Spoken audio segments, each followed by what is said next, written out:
My name is Eric Oliva, mainly Naiwei.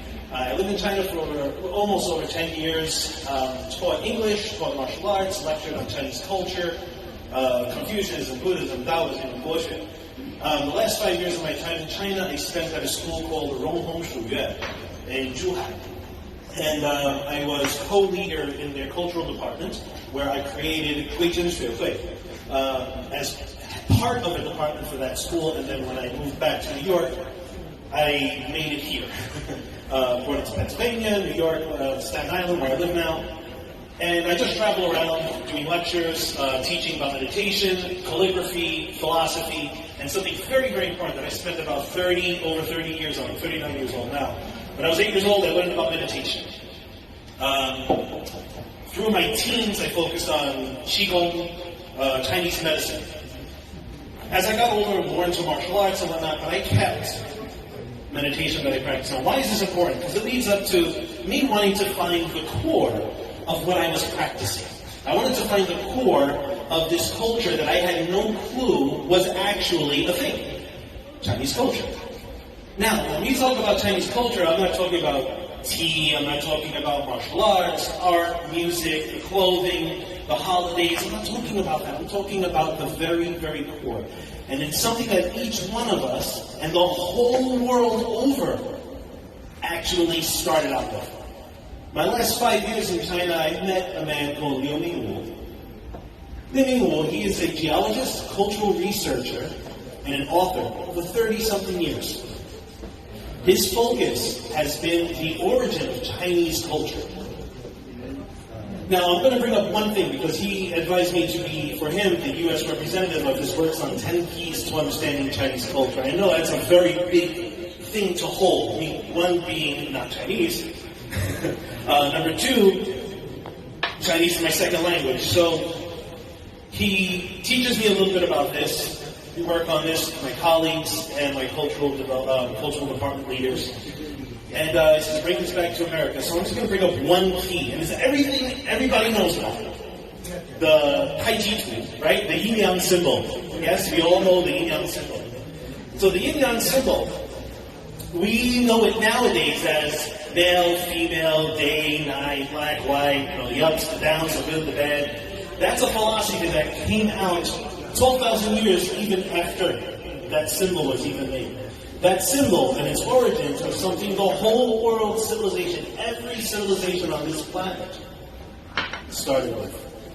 I'm going to do this with a riddle. I'm really excited to talk about this. I love this stuff.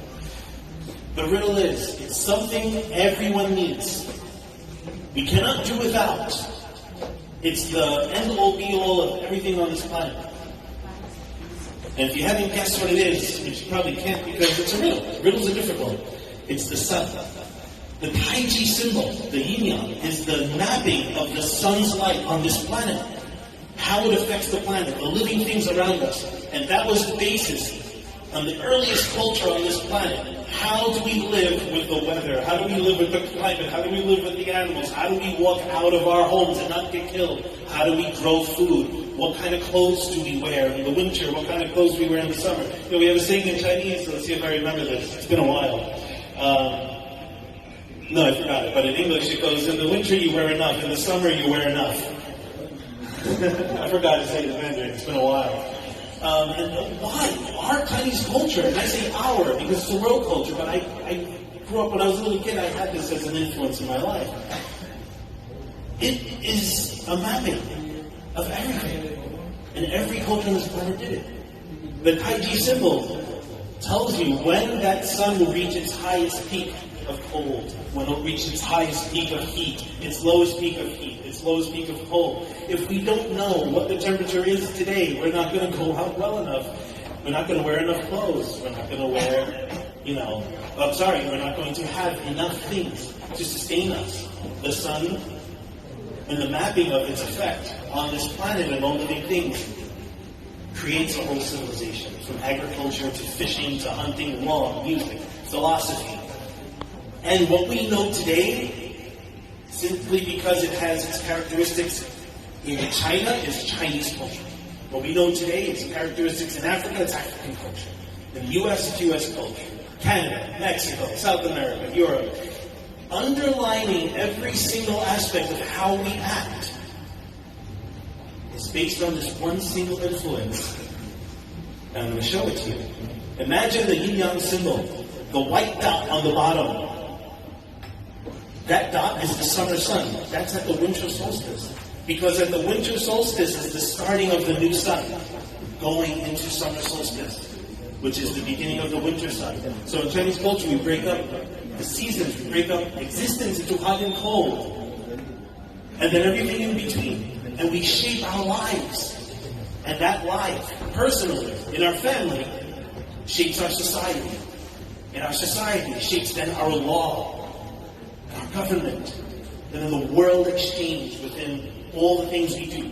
Be it, as we all are businessmen here and businesswomen, we learn how to network, which is the fundamental principle of all things on this planet. You cannot exist without the help of someone else. And that's a very, very interesting knot or tie-in to China's culture being our world culture. And our world culture of each individual place, country, continent, still being a world culture tying into each other. This very, very thing is the one thing we can always keep clear in our mind when we do networking and business with any other nation or any other company, anywhere on this planet, that we have the same sun, and it shines on us no matter what. The sky above us covers us no matter who we are, and the ground below us is always under our feet no matter what we do. That could be one pillar that we can hold strong to understand Chinese culture and open the door to understanding how alike every other culture at its core is on this planet. And that would be the thing that makes us brothers and sisters. That, to me, has been my journey with Chinese culture, and that's what I talk about. That's what I teach, along with meditation. And this being here is an amazing thing to share. Thank you.